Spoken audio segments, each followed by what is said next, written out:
terrifying horror movie is back again. Today we continue with Satan's Slaves 2, Communion. This film is based on a true story. The story begins in 1955, on the eve of the Bandung Conference. A special military division, while stationed at a remote observatory in the suburbs, discovered a strange place.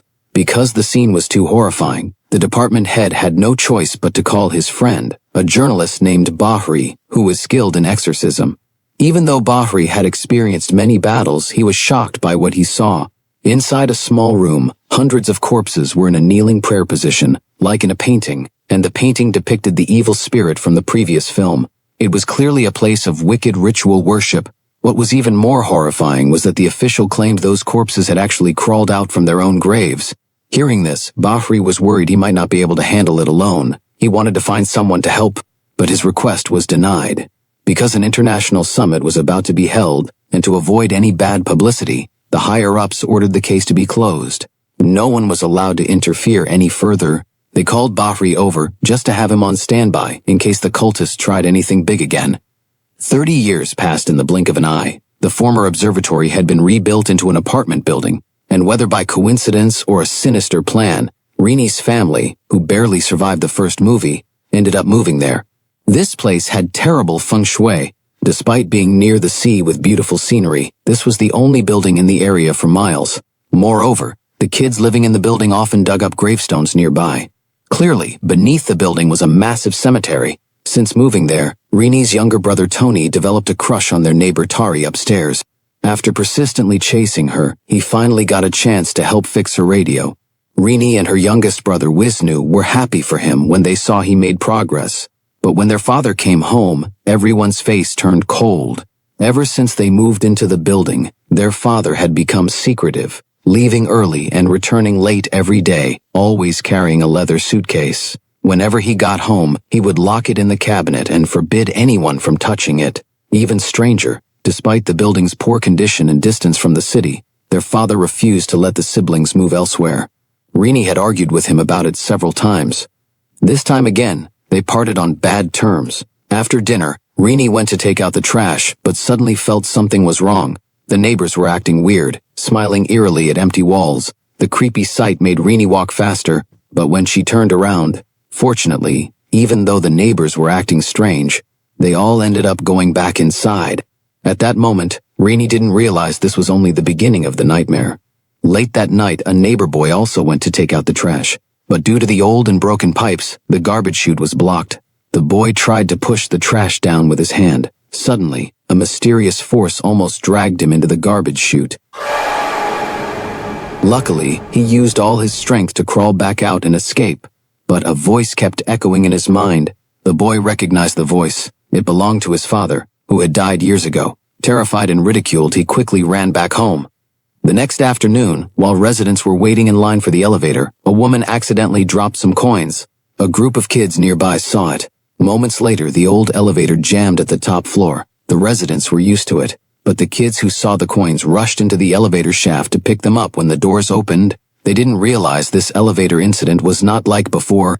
The buttons stopped working. The lights inside flickered on and off. Sensing something wrong, someone pried the elevator door open slightly with a key. But as soon as it opened a crack, the elevator suddenly dropped half a floor. Seeing it might collapse at any moment, one mother used all her strength to pull her son out. The others also tried to escape. But in a panic, everyone scrambled to be the first to get out. In the chaos, 5 people died. Among the kids picking up coins below, some noticed the danger too. The elevator accident killed over 10 residents. Only Rini's father survived by chance. Due to the storm, the bodies couldn't be taken out right away, so the dead were temporarily kept inside their own homes. Despite the heavy rain, one person still insisted on going to the haunted building. It was Bahri. From 30 years ago, a man nearby warned him that there had just been an elevator accident with many deaths. But Bahri didn't seem surprised at all. He even said something even more horrifying would soon happen there. Back at the apartment building, Tony returned the radio he fixed to Tari upstairs. Tari was thrilled, quickly turned it on to listen. But what came through the radio made her blood run cold. "How could you be like this, Mom?" A child's voice spoke, calling out to Tari by name. She said she was suffering below, being tortured by a group of people, and pleaded for her mother to save her. The broadcast terrified Tari. She looked around in paranoia, then she looked up. And then the knocking came at the door. Tari looked again, but there was nothing on the cabinet. The one knocking was Tony. Due to the flooding from the low elevation, most residents had evacuated. Tony came to ask Tari if she wanted to leave too, but having just been frightened, Tari wasn't in the mood to talk. She threw the radio back to him, asking him to get rid of it for her. Meanwhile, Wisnu and his friend were helping the relatives of the deceased from the elevator accident. Suddenly, the power went out. Seeing the entire building suddenly lose power, Wisnu and his friend prepared to go to the first floor to check the main circuit breaker. But due to the heavy rain, the first floor had already been flooded, and the electric box was sparking in the water. They could only wait for the water to recede before electricity could be restored. Besides the blackout, Wisnu also noticed the building was eerily quiet today. Although most residents had evacuated after receiving news of the storm, it still shouldn't be this silent. To find out the truth, the group of friends started knocking on doors one by one. In one of the apartments, they discovered 4 creepy photographs. Each photo was taken at the same haunted building, and every photo was taken exactly 39 years apart. Even stranger, in the 4th photo, the haunted apartment building appeared to have 15 floors, but the longtime residents had never heard of a 15th floor. Then they did the math and realized, if they waited until sunrise tomorrow, it would be the date the 5th photo should be taken. But who took these photos, and what were they meant to warn about? Meanwhile, back with Tony, after handling Tari's cursed radio, he was suddenly stopped by the building manager. The old man was worried that the relatives of the deceased might not be home, and if a storm broke their windows, rain could fall on the corpses and cause decay. There were too many victims today, and he couldn't manage it all alone, so he asked Tony to check one of the apartments for him. Tony didn't want to take on this troublesome job, but couldn't refuse the old man. He reluctantly agreed and went to check the apartment on the 13th floor. The couple living there had both died in the elevator accident that day. When Tony finally arrived at the 13th floor, he found the corpses had already been soaked by rain. Frightened by the sudden scene, he crawled back out the door. To his surprise, someone was already waiting outside. It turned out to be his love rival, who also lived on the 13th floor. This guy asked Tony for a favor. Out of kindness, Tony agreed to help him check his home, but he didn't expect to get dragged into something ridiculous. Apparently, this guy had gotten bored after the neighbors moved out, so he decided to dig a hole in the wall. Unexpectedly, as soon as he removed a brick, his fork, the tool he was using, fell through to the next unit. Because the hole was too small to climb through, he asked Skinny Tony to go in and retrieve it. Tony didn't expect his rival to be this bizarre, but after being pestered non-stop, he reluctantly agreed.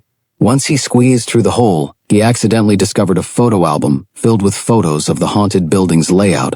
What made his skin crawl was one of the photos showed the same white-veiled spirit that their family had encountered before. Seeing this, Tony realized something was seriously wrong and quickly asked his rival to pull him back. At the same time, Tari, still frightened by the earlier radio broadcast, decided to go out and find someone to stay with. But before she could leave, she ran into the building manager on patrol. Seeing another living person calmed Tari's nerves a little. The building manager, a devout religious man, told her that if she sincerely prayed to her faith, no evil spirit could harm her. Following his advice, Tari washed her face and prepared to begin praying, but in the time it took her to wash her face, a tomb appeared in the room. Panicking, she washed her face again, and the room returned to normal. Trying to calm herself, Tari continued with her prayer ritual, but with each bow, the room around her grew more decayed and corrupted, until finally several ghostly figures appeared around her. That was the final straw. Tari ran out in terror, just as her group of suitors arrived looking for her. Seeing many people together, Tari finally felt relieved, but the horror in the building was far from over. Earlier, the little girl who had survived the elevator shaft incident heard strange noises outside her door. Curious, she stepped outside to check. To her horror, she saw the very same girls who had been crushed into pulp earlier. They appeared and vanished in a flash. The little girl thought she was just seeing things. But then, a sharp sound scraped across the floor beneath her feet.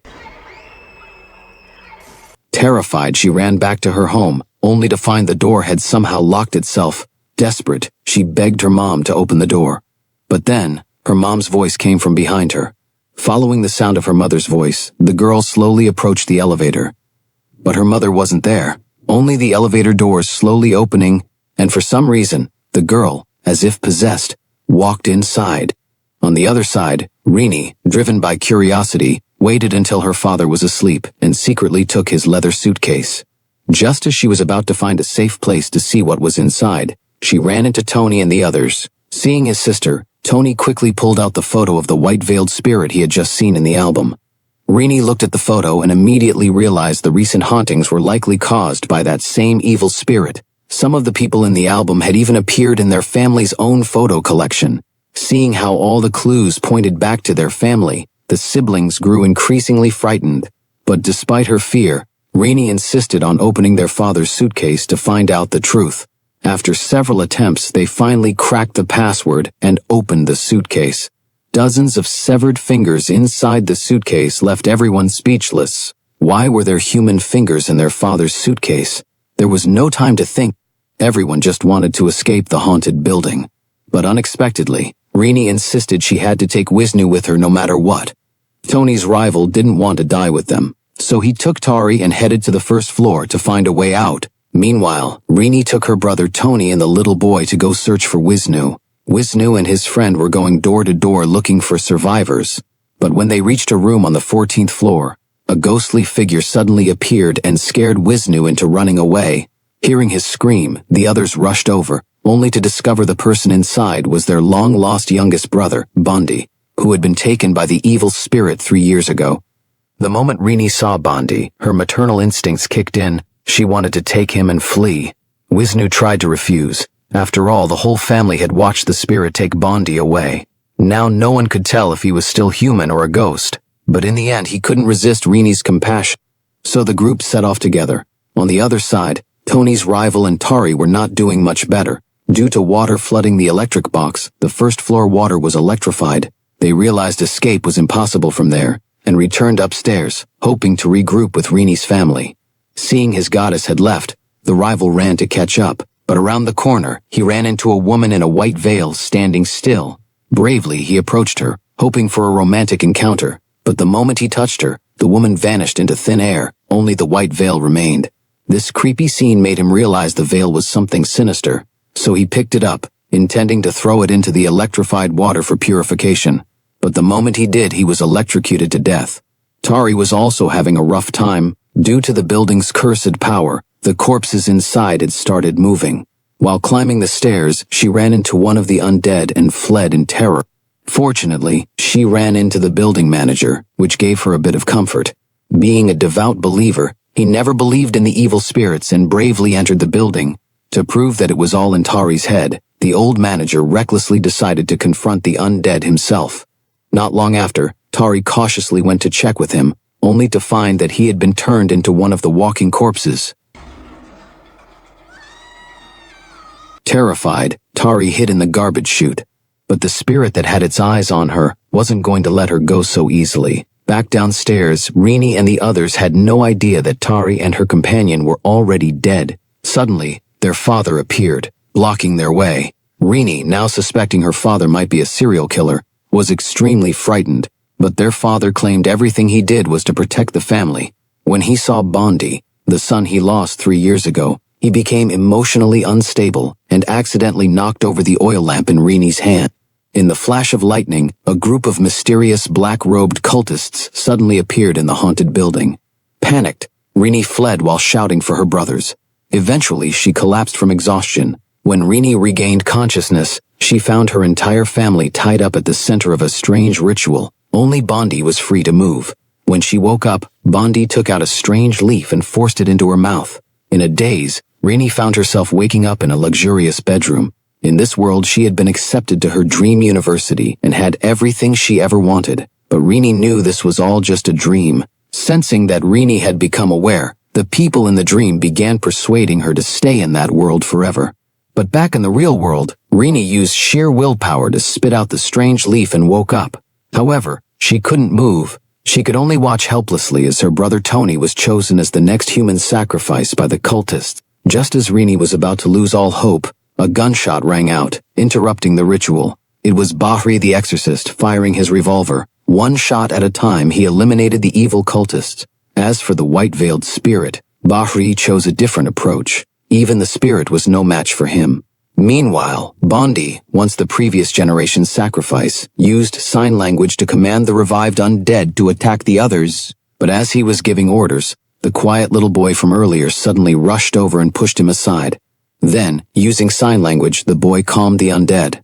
Bondi, pushed away, was still unwilling to give up, but this time his sister Rini would no longer tolerate him. And so, the whole family escaped the haunted building on the boat Bahri had prepared in advance. While on the boat, Bahri told them the truth behind everything. It turned out that after Rini's parents got married, they couldn't have children. Later, introduced by someone, they joined an evil cult. Through the power of the spirit, they were able to have 4 children. But those who make deals with spirits never end well. 3 years ago, the spirit came and took Bondi. To protect the remaining children, their father made a new contract with the spirit, agreeing to kill 1,000 people in exchange for their safety. What the father didn't know was that from the beginning, the spirit's true target was him. The spirit had never planned to honor the deal. That's why it came early to destroy their family. There's an old saying, when you gaze into the abyss also gazes into you. Alright, that's the end of today's story. See you in the next episode.